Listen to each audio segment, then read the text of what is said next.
All right.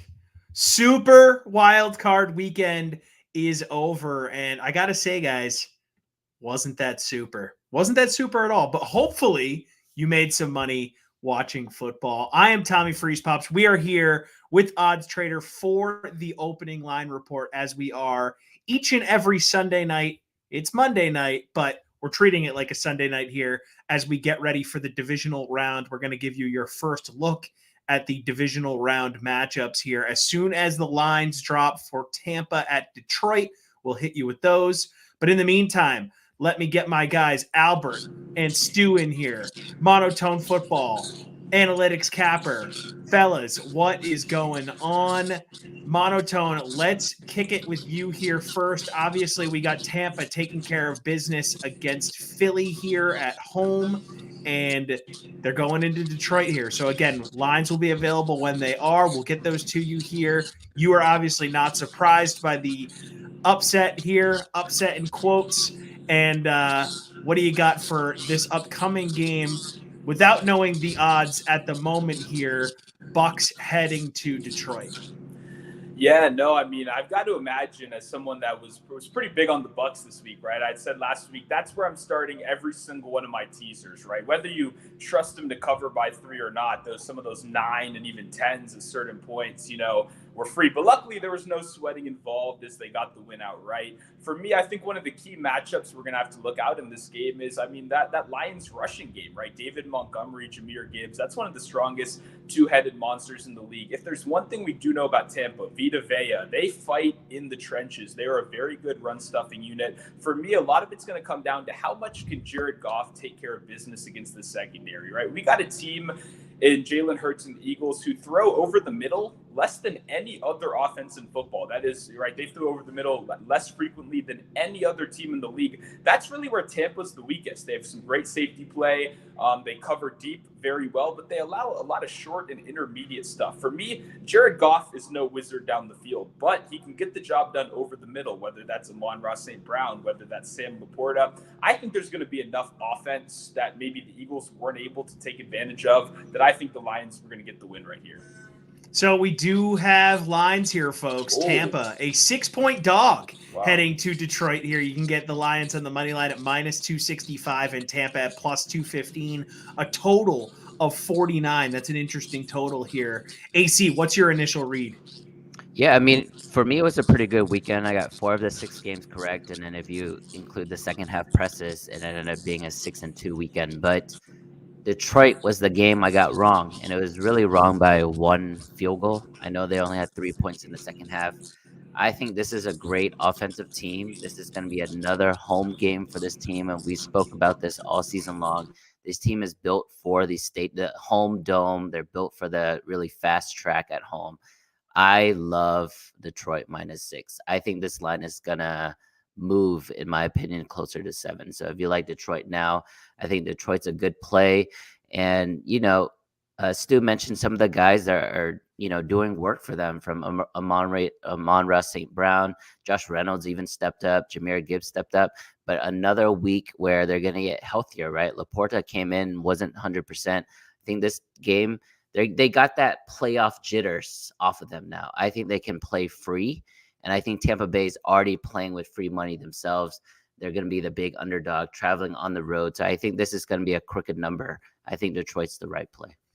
Stu, you see the line here now, and you just gave us your read on the game. But now that you see the numbers here, why don't you give us your quick thought here on Tampa at Detroit? Yeah, I have to say I was expecting maybe 4.5, so for it to get up to that 6 number and kind of like AC mentioned, maybe even move to that 7 number over the course of the week, I do think that gives Tampa a little bit of life. I think whether you like Detroit or not, I hate to, repeat myself again. I think this is going to be another great teaser spot, right? I mean, getting them up, especially if that does get to 7, then you can cross 13 and get some very interesting numbers right there. So definitely got to watch this market move. I kind of agree. If you like Detroit, I would get it now. And then for that total, 49, let's act as quickly as possible. There's no way this closes under 50, probably 51 Agree. Or 51.5. Yeah, I agree. Yeah, and that was a really bad. That's a really bad. If you were on the over in the in the Detroit game, right? They had all those points in the first quarter, and then Detroit only had 3 second half points, and I think the Rams only had 6, something like that. So it was a really bad over loss if you were on the over there. So this is a nice bounce back for the total spot. So if you like the total where it's at right now, go ahead and do your thing. All right, we'll keep an eye on that market as the night goes along here. Again, it is the opening line report. Super wild card weekend has wrapped, and we are now headed to the divisional weekend here, which leads to the conference championships, which then leads to the Super Bowl, people. So we're getting close to crowning a champion for the 2023 season here. Let's go to what I think is probably the most intriguing betting spot for the weekend here. And I want to know what you guys have to say on it. Kansas City, 2.5-point dogs heading to Buffalo. The Bills at minus 142 on the money line. KC at plus 120, and the total of 46.5. Obviously, these teams have had epic games against each other over the last few years. The last time these guys played earlier this year, we had the lateral from Kelsey that never was because of our friend Kadarius Toney doing what he loves to do, which is screw up. But here we go. We get the rematch. We get Mahomes in a true road playoff game for the first time in his career. Although people forget that Super Bowl was in Tampa for the Bucs. So it was a neutral site game, but we all know it was a Tampa home game here. But regardless, it's an official road game for Mahomes here. AC, what is your read with the Chiefs as a dog in the playoffs? You don't see that often. Man, this is really tough because I'm not a chalky bettor, but I just did Detroit -6. I think I like Buffalo, guys. I think this is where Josh Allen finally gets the monkey off his back. I think Buffalo has been playing better than Kansas City as of late, especially in the last 2 months of the season. I think you're getting it under 3 because of the respect for Patrick Mahomes, and I think a lot of that is justified. I mean, he is the best winner right now we have in the league without Tom Brady, and so I get it. I get the respect, but I just don't think Kansas City is that great. And they ran up against a team that I think it was during the headlights moment, not only for Tua, but Mike McDaniel was very disappointing for me. That offense that Miami kind of threw out there against Kansas City, you can't really blame the weather, in my opinion. They just played very vanilla, played into the hands of Kansas City, made no risks at all. And that is not what you're going to expect with Josh Allen. He's going to take every single risk there is in the game. He's going to tuck it and run if he has to. And I think as Joe Brady becomes more comfortable in that spot as offensive coordinator, you're seeing it each week. They're running the ball. And that's what myself and Stu have always wanted this team to really lean on, even though they're not the toughest team, even though they play a little finesse, but that mindset has changed. And I think because they're leaning on Josh Allen and 260 pounds and James Cook and the offensive line, I like this team moving forward. I think Buffalo is going to get the win and the cover in this game. Yeah, no, I mean, I think AC honestly nailed it right there. I think especially when you look at the running game, I think a lot of people are going to watch the show and they're going to go 46.5 total. Why are we not running to bet that, right? But we've kind of talked about it over the last couple of weeks. There's been a clear change at offensive coordinator, and this team is suddenly not chucking the ball downfield 40 times a game. James Cook is very involved. Obviously, we've seen an uptick in Josh Allen rushing. Man, this is going to be a great game. I would say the number one thing is Kansas City 2.5 is just kind of a shocking number, right? I mean, you expect a pick maybe a 1, but to move to 2.5 just seems a little harsh to me. I'm with AC. I'm on the side of Buffalo in this one. I'm just not super interested in paying 142 on the money line or really the 2.5. So I'm going to watch how this market moves. I think I hate to keep bringing up teasers, but Kansas City as a dog, I mean, teasing them up, I'm sure you have a great history doing that in the past. So I think that's probably a pretty good look right there. Guys, how much does home field help Buffalo in this spot? And how much does Mahomes never really playing in a road playoff game minus that Super Bowl in Tampa weigh into any decisions that we should have from a betting perspective here? AC, why don't you kick us off with that? Yeah, that's an interesting question. I think if the other side was anyone else other than Patrick Mahomes and Andy Reid in Kansas City, then it does have a big impact on the game. But I think their experience not only in big games, but their experience in cold weather, their ability to play tough when needed. Patrick Mahomes, it feels like he's always converting every major third down in the second half. So I'm not really worried about that. I actually see this game to be somewhat of a neutral field. I know Buffalo is the fans there are rabid. The passion is amazing, but Buffalo is still a team that hasn't proved it in the playoffs. So to me, I don't think the home field has anything to do with this game. I think on a neutral field, I think Buffalo is the better team, and I think we're seeing the respect that Patrick Mahomes is getting, even though he's on the road. So to me, I think this should be more than a field goal. So Stu and I agree with basically everything with the analysis here, except the number. I actually think Buffalo should be a bigger favorite. I mean, it's obviously a tricky one there with the pricing. It just kind of, I think people are going to see Kansas City. I don't think they're going to let it get to 3. I don't even think that's really a possibility with just the name value, the Mahomes, the Reed as an underdog in the playoffs. Like I have a hard time seeing people kind of go against that. So for that reason, if you do, kind of like that side, I do have a hard time seeing it kind of grow much more than that for very long. So it's always important to obviously try to get the best number. I just think, from a philosophy standpoint, I have a little bit more faith that the public is going to kind of hop on that Kansas City bandwagon, and hopefully we as bettors can benefit, from a little bit of line movement right there.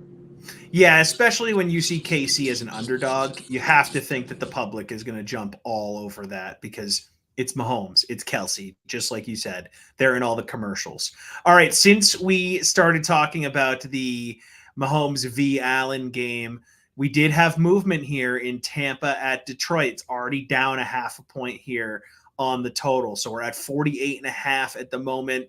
This happens when we do these shows live. This thing is going to move all around here. So as it moves, we will continue to update you guys. And if there's any crazy movement, like if this thing gets down to like 47 at some point or up to 50, who knows? Maybe we'll re-hit on this game here. But it's at 48.5 at the moment. Let's go ahead and move on to the other game in the AFC here.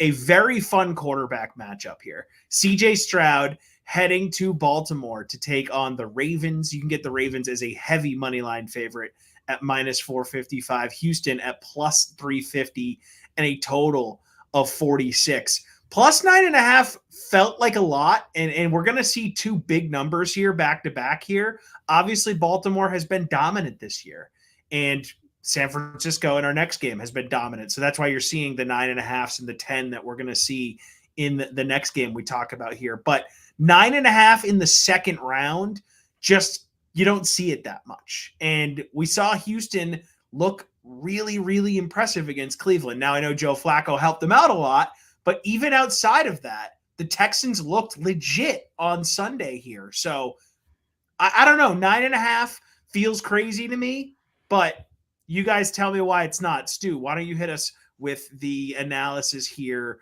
on plus 9.5 heading to Baltimore?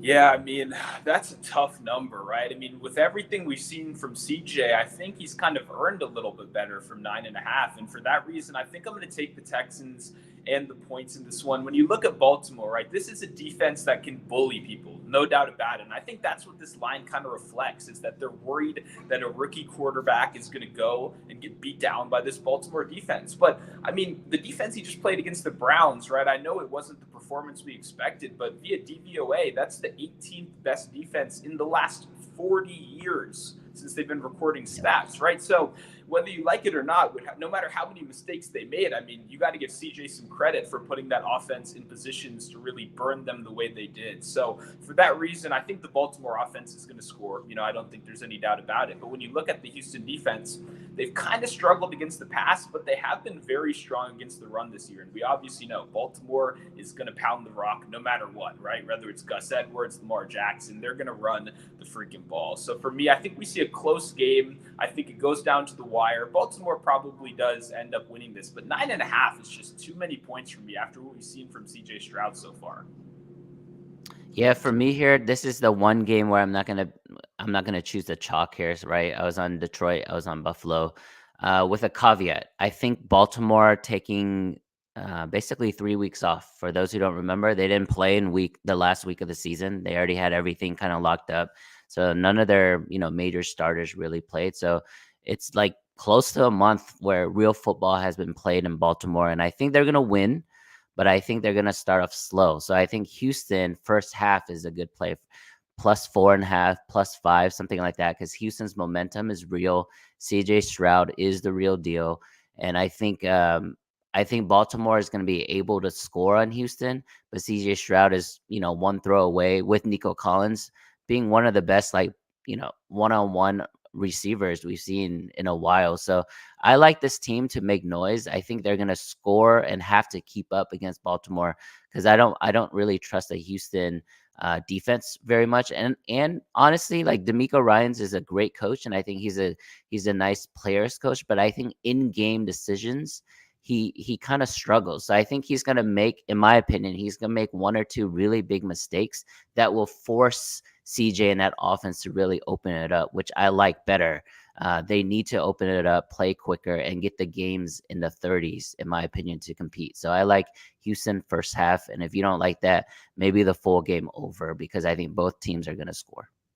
It bums me out that Tank Dell isn't along for the ride here, because Houston's offense with him was even more dynamic. You got him, you got Nico Collins. That was a really, really fun thing they had going here. Before we go to the next game here, I want to stick on this for a second here. Stu, give us some props you like. I know that we're going to do more props at the end here, but I feel like you got Lamar Jackson and all the rushing stuff that you're going to see him do throughout the game. So this is a game where I feel like the prop community is going to have a keen eye on. So what do you have as early reads here for Houston at Baltimore? Yeah, no, I think one guy, you obviously mentioned Lamar rushing. I kind of like going to some of the backs that maybe don't get the love. I think Gus Edwards is a guy that's actually going to be a really good target. I talked about the Texans having a solid rush defense. If there's one thing we've seen from the Ravens, they are going to run on you. They don't care who you are. The Lions, they finished the year #1 overall rush DVOA. Why don't you go back and see what happened in that game, right? I mean, the Ravens full force attacked them. No fear at all of that defensive unit. And I really like that style of game planning. So for me, I think a guy like Gus Edwards, the lines are going to be really low, right? There's not really any respect on this guy. This is no name value tax you have to pay. I think he's going to be really good. And I think obviously Lamar Jackson in the rushing game is impossible to deny. We know these quarterbacks amp it up a little bit extra in the playoffs, and I think we see it from him as well. All right, so we mentioned it a little bit here. Let's get into it. Green Bay, a 10-point dog heading into San Francisco, who has shellacked a lot of teams this season. So there's a reason why that number's at 10.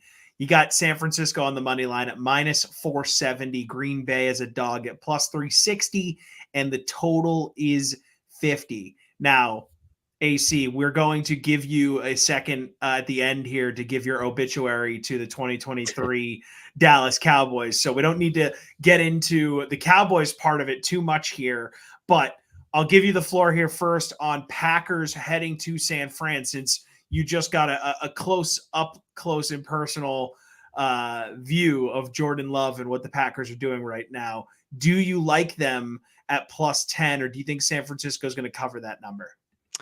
It's really hard for me to predict San Francisco, because I think if they really, really wanted to, they could cover the number with ease. But I don't know if they're just there to win the game, because there's just so much more in terms of expectations in San Francisco. Because to me, I think they're the best team in the NFL, including the Ravens. I know they played head-to-head and Baltimore killed them. But I just love San Francisco, their defense, their coaching, the way they can find mismatches throughout the game, not just scripted plays like someone like Mike McCarthy. I think Kyle Shanahan is able to adjust a lot better. The only issue with San Francisco is, if it is a close game, are they trying to score on that last possession, or do they just want the first down and win the game? So to me, I think the play here is going to be the San Francisco, like, team total over, something like that, because I think they're going to be able to move the ball against Green Bay. Even though the Dallas Cowboys, got dominated, they dropped 32 points on this defense. I don't think this defense is that great. And so to me, I think as a San Fran play, I'm not going to be able to trust -10, but it's San Fran or nothing at all for me. So if you want to bet this game, I wouldn't be on Green Bay personally.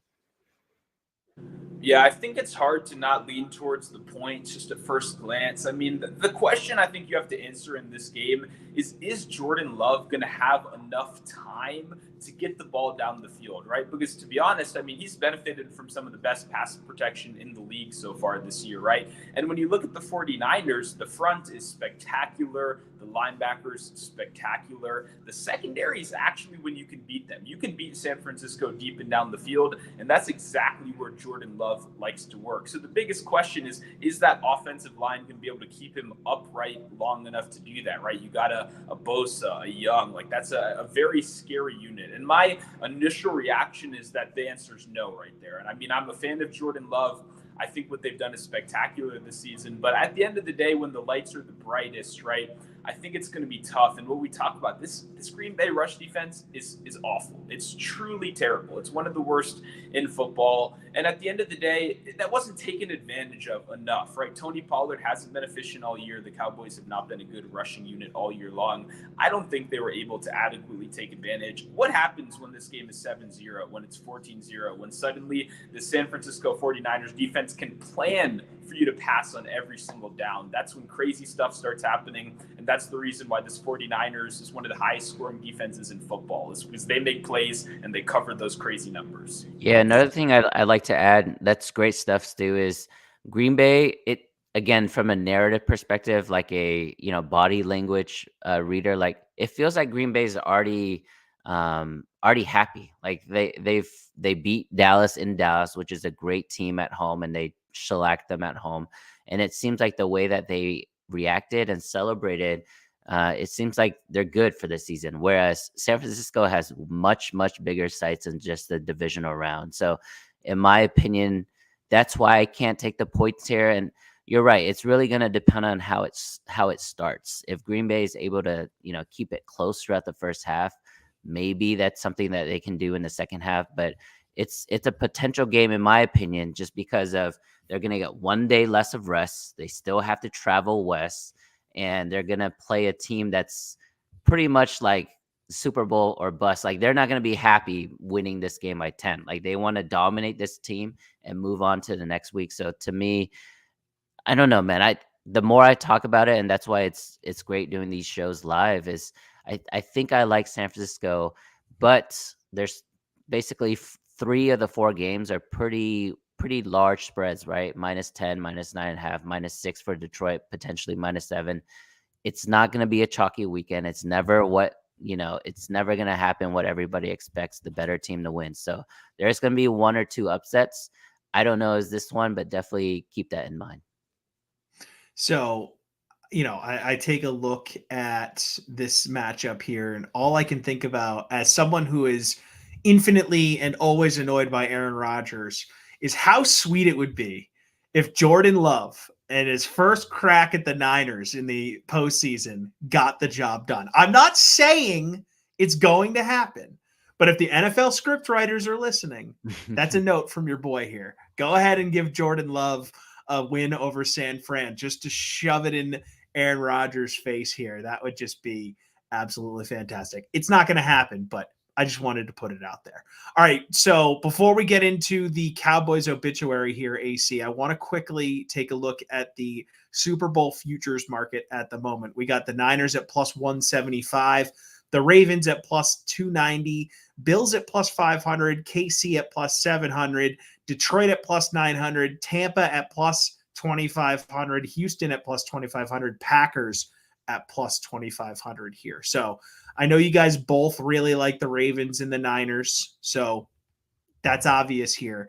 So those are the top of the heap. So I'm not going to give you guys crap if that's who you choose at the question I'm going to ask here. But just so the audience knows where you're at the moment, of the teams remaining, which of those squads would you feel most comfortable putting a wager on to win the Super Bowl here in Las Vegas? AC, you can hit us with yours first. Yeah, you had the same question for us a couple weeks ago, and Stu mentioned he was on Buffalo 2 months ago when the odds are much, much better. I still think it's a good play because if they beat Kansas City, they're going to have all the confidence in the world because that's the one. It's like Chicago Bulls and Detroit Pistons, right? It's the one hump that they couldn't figure out. And if they do this year, not only are they going to have all the confidence as they carry into, the conference championship, whether it's against Houston or Baltimore, but if they do play Baltimore, which is expected, the style of play is kind of 50-50 in my opinion. Like both teams do the similar things very well since Joe Brady has come in as offensive coordinator. So if you're looking at a game where they're already favored against Kansas City, so you somewhat expect a win there, and then a 50-50 or 49-51% chance against Baltimore because of their playing style, because how dominant Josh Allen can be when he is protecting the ball. I think that's the play for me because I do think it's an AFC team this season. Sorry, Niners fans. Yeah, and I mean, like you said, I already, kind of mentioned Buffalo at like a much better number. I probably wouldn't do that now. I mean, for me, I think if you really just want to make a bet, the 49ers have like by far the easiest path. Like it's one of those situations where that's kind of the obvious look. For me, if I were to bet one number right now, you said the most comfortable with, this doesn't describe that emotion whatsoever. For me, it's about betting numbers, not teams. The Lions have a good number here. I mean, I'm not a Lions backer. I'm not a Lions fan, but you look at it, 6-point favorite, maybe up to 7-point favorite, and you're still having them in that like 900 kind of range. It seems like they're kind of in that next tier of team. I obviously get they would have to go essentially through the 49ers, which is what you'd be betting on right here. And, you could get some good money on that at some point. But for me, it's just when you look at these numbers, I think the Lions are kind of obviously at least the value spot on the board. Yeah, and I think it's good to reassess the futures market as you go through each round because the path changes and things change game to game. So I think you make a really good point on the Lions front because, look, the Lions have given me heartburn all season long. I luckily won my Lions bet this past weekend, so congrats to me on that. But look, if you really like the Lions and you can get them at plus 900 at the moment, they're going to beat Tampa in theory, right? That number is going to shrink. So go get them now if you like them. All right, AC, Cowboys, the floor is yours. I mean, there's not much to say. I think Dak had a great season, one of the most historic seasons in franchise history, but it was another game where, I mean, I guess you could blame if you had to, rank the blame. Dak is one always, right? Because he's the quarterback. But I thought the defense was super, super disappointing, guys. I think if Dak played that poorly, you could call it poorly. I mean, he had 60 attempts and 400 yards, but he did throw really bad interceptions, including a pick six. But if the defense was elite like it was, in the beginning of the season and held Green Bay to 30 points, 31 points, Cowboys would have won. So to me, the most disappointing is the Cowboys defense there. And a lot of it is because of lack of preparation is what people are saying here in Dallas. Lack of, coaching throughout the week. We know Dan Quinn is looking for a head coaching job. We know Mike McCarthy, even though he's had 3 straight 12-5 winning seasons, it's almost like the owner has the next person tapped already. So it's hard for your coaching staff to be really, really invested into a game when they know they have other options or they know they have to think about other options. And I think that kind of just, perpetuated throughout the team. And so a lot of people thought, it's home game. They're undefeated this season. It's going to be an easy win. But Jordan Love was a live dog and the game started 27-0 and they couldn't really recover from that. So I blame the defense, in my opinion. I thought they would show up, at least get one turnover. I think that would have flipped the second half a little bit. But yeah, it is what it is. And I think it's the end of an era for, this kind of triumvirate of leadership, whether it's Will McClay, Mike McCarthy, Dan Quinn, Dak Prescott, whatever the case may be. But you have to change it up because at this point, it's mental now. So I don't think they can get over the hump. So you think as soon as the Belichick news became official, that's when things started flipping in Dallas? Am I hearing you correctly? Man, there were reports while the Cowboys were celebrating their NFC East championship, right? They were 12-5. The owner was in the locker room answering about the next coach, answering questions about the next coach. I mean, you can't be Mike McCarthy and not feel that, right? You can't, and it's not only Mike McCarthy. People think about head coaching jobs as one singular person. No, it's he has a whole team, a whole staff of people that he employs and he, taps on the shoulders to be part of his team. And so if Mike McCarthy doesn't have that confidence, that backing of the ownership, then yeah, I mean, I can see why he didn't put 110% into the game. With that being said, though, the players play the game, and I blame the players more than the coaching staff. And I felt like the defense was like non-existent. There was no pressure on Jordan Love, and Jordan Love has made huge strides from week 1 to this past weekend. But every NFL caliber quarterback with that much time is going to be able to be successful. Stu, before we let AC go, your analysis of AC's read on how things went for the Cowboys here, and then maybe, one overarching thought from you from the weekend we just had here in football.